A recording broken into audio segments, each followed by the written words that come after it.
Pues bien, ahora vamos a hablar del justnaturalismo, del justpositivismo. Ambos son corrientes del pensamiento que expresan teóricamente. Por un lado, el justnaturalismo expresa teóricamente al derecho natural y por otro lado, el justpositivismo expresa teóricamente el derecho positivo. El positivismo como doctrina solo admite como derecho al positivo, lo constata, toma conocimiento como de un fenómeno exterior al sujeto, rechaza subordinarlo a principios preestablecidos, descartando toda noción de derecho natural, toda noción de metafísica.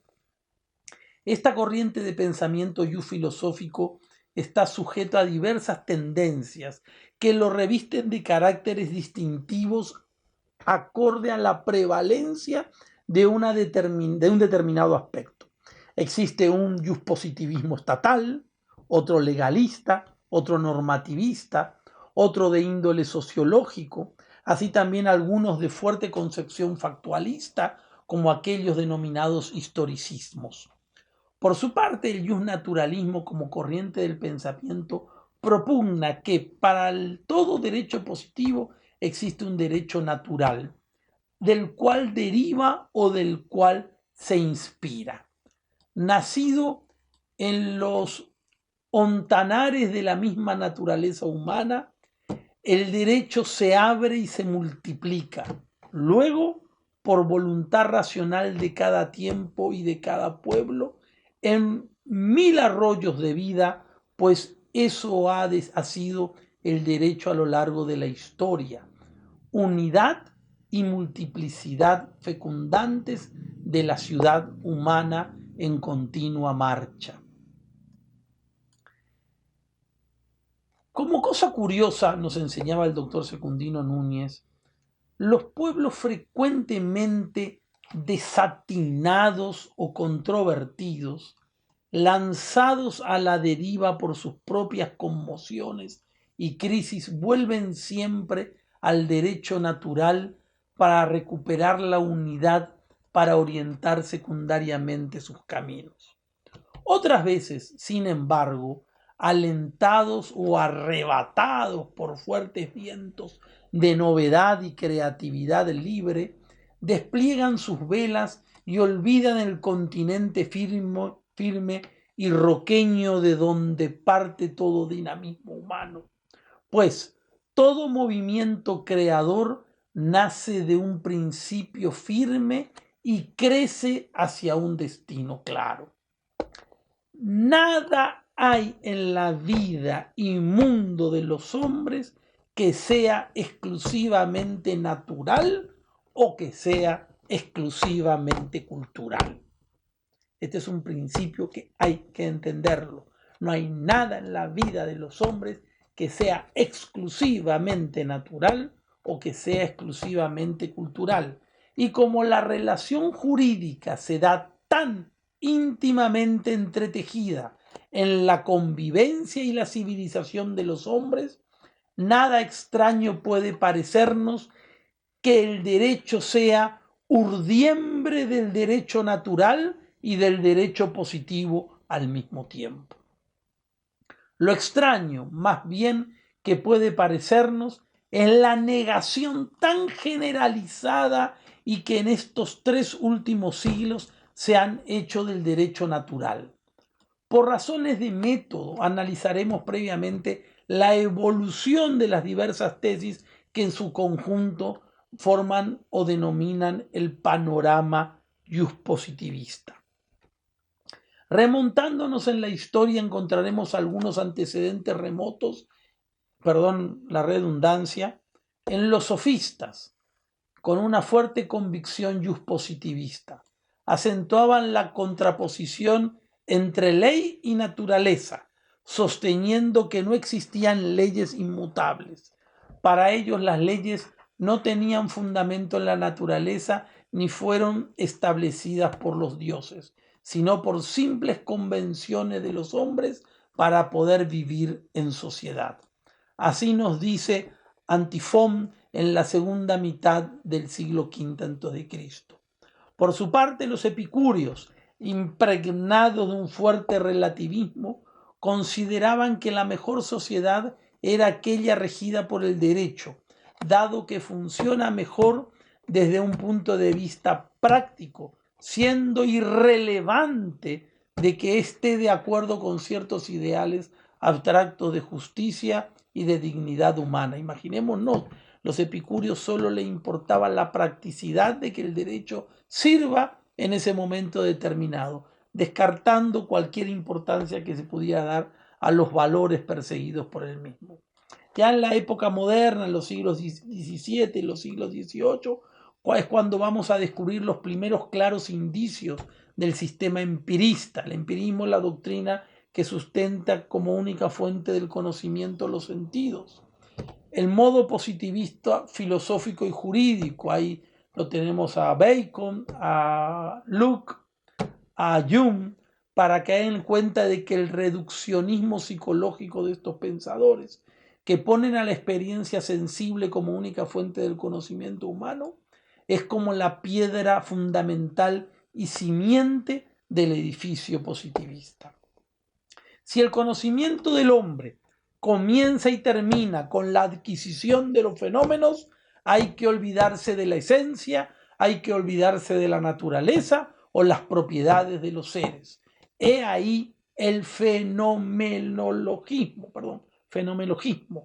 Solo nos limitamos a lo fenomenológico. Lo veremos después nuevamente del siglo XX. Si el conocimiento del hombre no aprende sino fenómenos, acrece y hechos sensibles, es imposible hablar de entidades naturales regladas universalmente o normas permanentes radicadas en la naturaleza o esencia del hombre. Todo fluye, todo pasa. Expresiones que ya desde los tiempos precristianos con Heráclito quedan marcados de que no hay nada inmutable, no hay nada universal, no hay nada imperecedero. Por ende, no hay valores, no hay esencias, no hay nada que nos haga decir más allá que el derecho es la realidad del momento y las circunstancias accidentales del devenir. Mientras no se separe el empirismo empotrado en el sistema neoxiológico de estos autores, como Jung, Comte, Stuart Mill y otros, no puede hablarse de ley natural o de derechos naturales. Y esos siglos de pensamiento han sido siglos de negación y de fracción de la metafísica, al mismo tiempo que siglos de arrogante y sistemático cientificismo. El cientificismo se empotró de manera arrogante. Como bien es sabido por el filósofo de Königsberg, Manuel Kant, impresionado por los argumentos de Hume y la seguridad científica de Newton, se supo en medio de ambos campos y condescendiendo al empirismo de Hume que nuestro aparato cognoscitivo solo se abre, recibe las apariencias sensibles, pero certificado y seguro a la vez de que las adquisiciones científicas de Newton ingeniosamente ideó las formas a priori de la sensibilidad y del entendimiento como una gran fábrica interior de juicios universales y ciertos de toda ciencia. Con cierto dogmatismo latente a favor de Newton, Kant se apercibió bastante bien de la difícil problemática en que el conocimiento humano se hallaba metido. Pero, a decir verdad, la kantiana más bien la dificultad y lanzaba a la filosofía ya del siglo XIX y XX al más crudo empirismo por una parte y al racionalismo idealista más avanzado por otra. Debilitada la filosofía tradicional clásica ya durante el siglo XIX, el influjo del pensamiento de Kant se hizo prácticamente avasallador. No aparecieron más tarde otros caminos fuera del positivismo. Con esmerada curiosidad tenemos que preguntarnos ahora, ¿cuáles son las razones mayores con que el positivismo apoya su postura de naturalismo y de adhesión exclusiva al derecho legal establecido de cada pueblo y de cada momento? Hay una primera circunstancia de índole gnoseológica que ha condicionado fuertemente la génesis e incremento del positivismo en estos dos últimos siglos. En la fuerza victoriosa con que las ciencias experimentales se abrieron camino desde el siglo XIX, al tal punto llegó la arrogancia del cientificismo que negó la posibilidad de cualquier otro género del saber humano válido fuera de lo observable y verificable con los medios sensibles de medición. El empirismo llegó a desplazar todo auténtico conocimiento filosófico y hasta teológico. En estas condiciones, el saber jurídico debía ceñirse exclusivamente al derecho positivo, observable y tangible. El derecho natural se volvió un mito. El derecho natural quedó en la irracionalidad. Por otra parte, hemos de tener muy presente que a finales del siglo XVII, hasta bien entrado ya el siglo XIX, el derecho natural que se enseñaba en Europa, en el derecho natural racionalista, hecho al estilo cartesiano, con ideas y deducciones claras y distintas, lejos del derecho natural que había enseñado el realismo clásico. Por consiguiente, había no pocas razones para echar burla y hacer desdén de ese derecho natural more geométrico, como decía Spinoza. ¿No es cierto? Era la costumbre geométrica.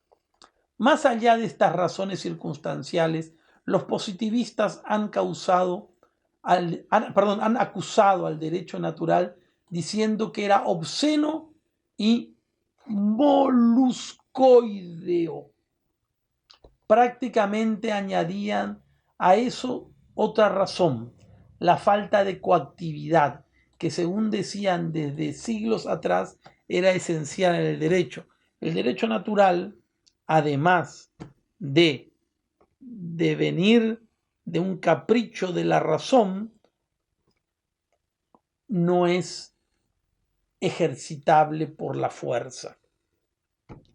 Puesto, sin embargo, en el empeño de fundamentar su postura doctrinaria, los positivistas se multiplicaban en múltiples y variadas corrientes. Unos de ellos se apoyaron en factores biológicos y dijeron que el derecho es un simple reflejo de las condiciones de la raza más evolucionada que otros.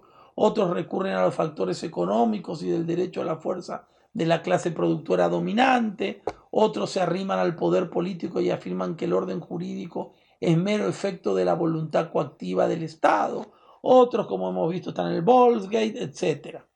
Y por supuesto no podemos olvidar al normativismo de Hans Kelsen de prolongado, fuerte influjo en el crecimiento jurídico del siglo pasado y las primeras décadas de nuestro siglo. Buscaba Kelsen el concepto puro del derecho, es decir, el derecho sin aleaciones de política, de moral o religión, el derecho reducido al mero derecho. Y lo encontró en el hecho de la norma concreta establecida. Según Kelsen, la norma positiva sancionada es válida no en virtud de su contenido, sino por haber sido sancionada de una manera precisa según una norma superior presupuesta. El orden jurídico es orden estatal y eso basta para tener rostro de puro derecho. Como dijimos con anterioridad en clase, la Segunda Guerra Mundial, con el huracán de sus violaciones jurídicas, llevó al positivismo a una profunda crisis. No podemos decir que haya desaparecido, pero ciertamente ha declinado y ha provocado la conversión al naturalismo del hombre del derecho.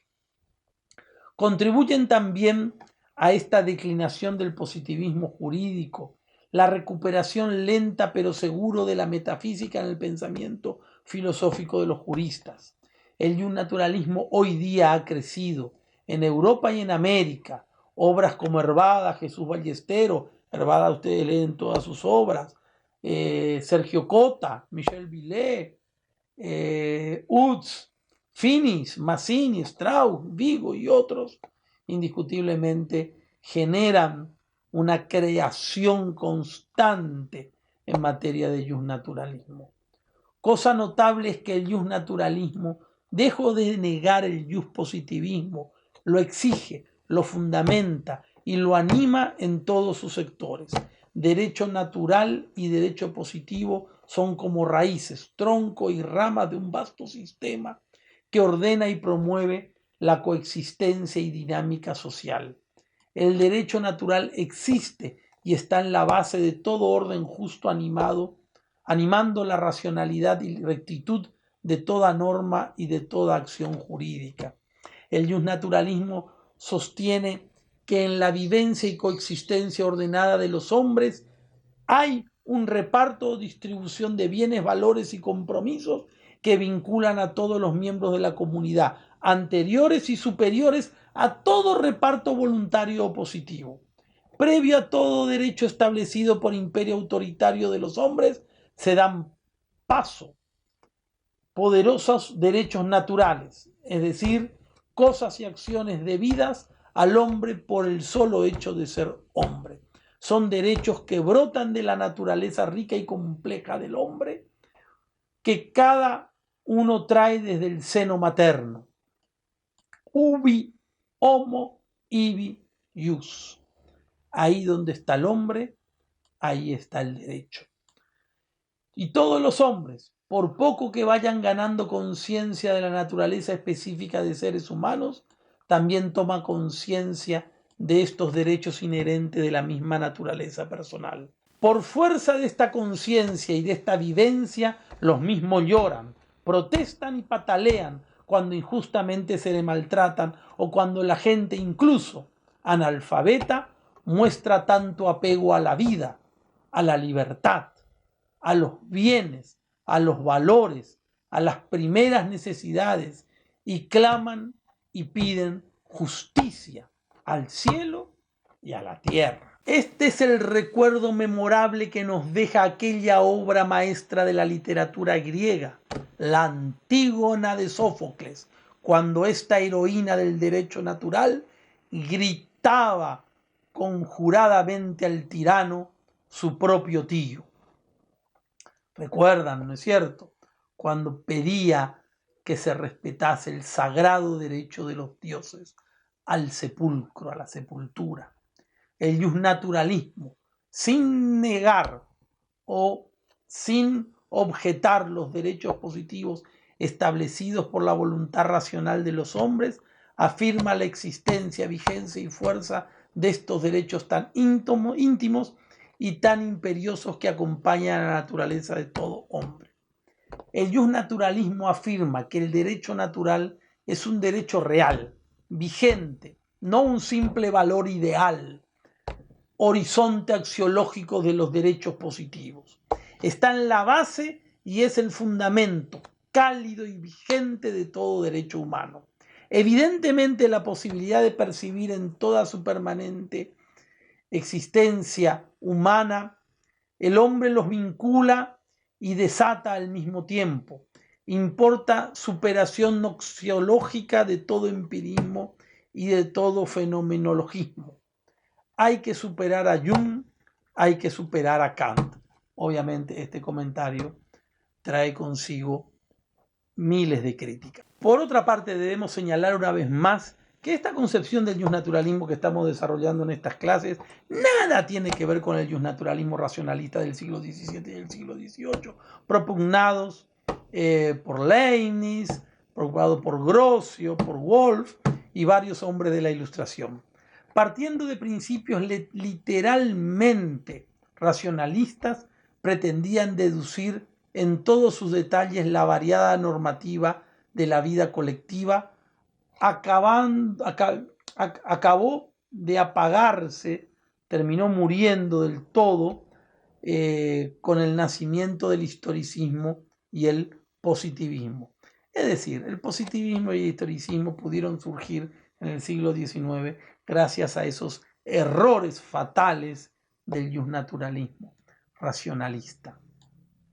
Desde los años de la posguerra, mediados del siglo XX, presenciamos un retorno creciente y remozado del justnaturalismo clásico, sosteniendo especialmente el pensamiento aristotélico tomista. Lo cual tampoco significa que es un retorno al justnaturalismo clásico. Esta entusiasta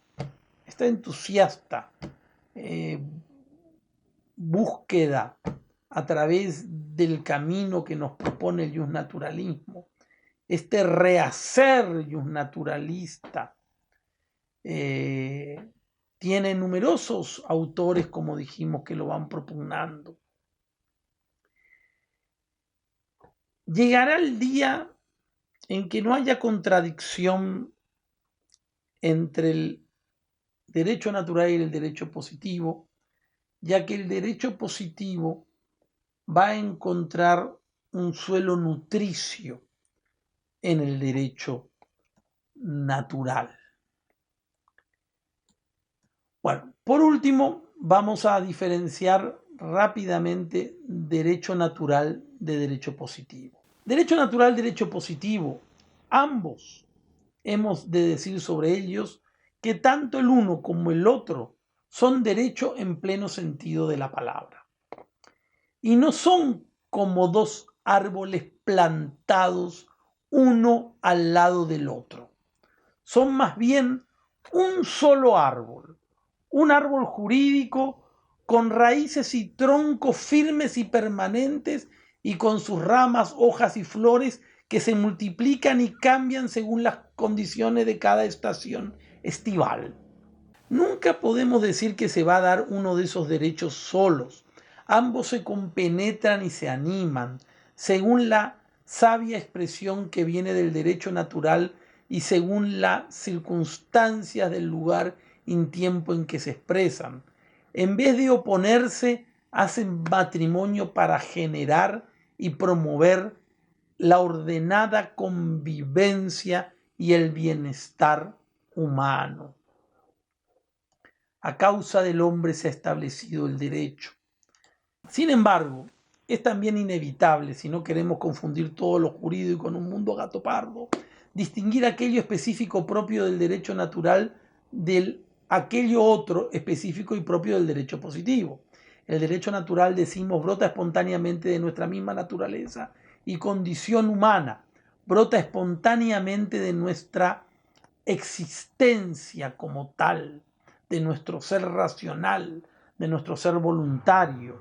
Brota y hace oír su voz desde los subsuelos firmes y permanentes de nuestra humanidad.